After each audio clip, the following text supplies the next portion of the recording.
Hey guys, Hi. welcome to our gear locker. Come on in. Join us.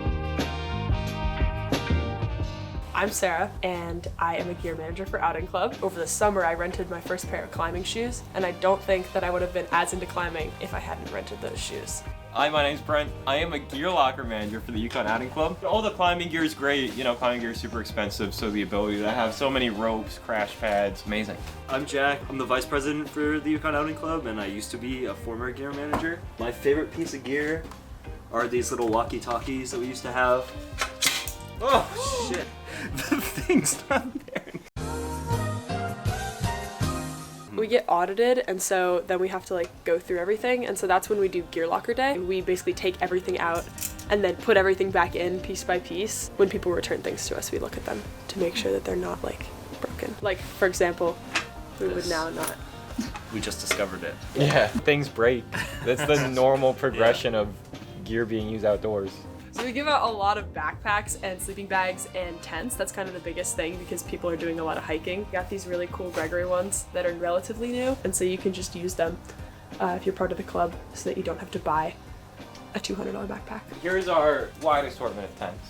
They range from very unique stuff, so as I mentioned earlier, the porta ledges up there. We also have some smaller 2-person backpacking tents. This is a nice 4-season tent if you're going in a little colder weather, and these are usually the ones that come with us on the big trips, like peak bagging in Washington. They're 4 to 8, and some of them can even hold 12 people if you all squeeze in tight. At this portion of gear locker, we have our climbing stuff, a lot of static and dynamic ropes. We also have climbing shoes, belay devices, ATCs, and we also have harnesses and the crash pads. We got all these sleeping bags from 20 degrees down to 0-degree bags. These are down, which are this little stuff that's found under duck and goose feathers. Keeps you really warm, it's super lightweight. The rest of these are synthetic. So the big benefit about synthetic is that you can get these wet and they'll still keep you warm. These tend to pack down a lot smaller than these ones, and these are usually a lot lighter for the amount of warmth that you get. So We've got some paddle boards and paddles too.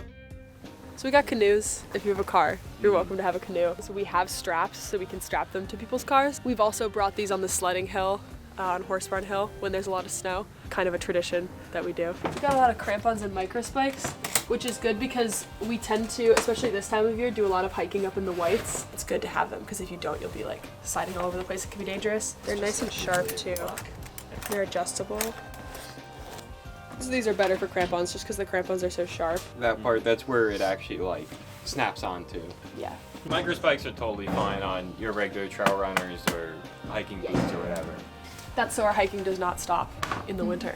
Not currently in the gear locker because it's being rented out. We usually do have a trad rack. That's a piece of gear that's very expensive. And that's what this is all about, is making sure that everyone gets proper utilization of the outdoors and as little barriers as we can.